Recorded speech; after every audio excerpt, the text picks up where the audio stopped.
Ali zato opet ovako veli Gospod Bog Izraeljevi, za taj grad za koji velite da će se dati u ruke caru Vavilonskom od mača i gladi i pomora.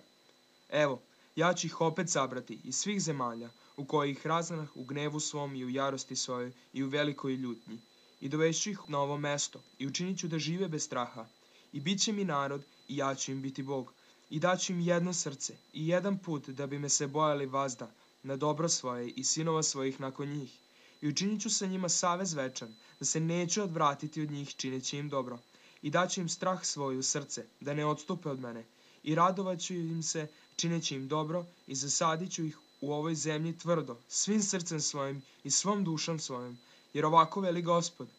kao što sam doveo na taj narod sve ovo zlo veliko, tako ću dovesti na njih svo dobro koje im obećavam.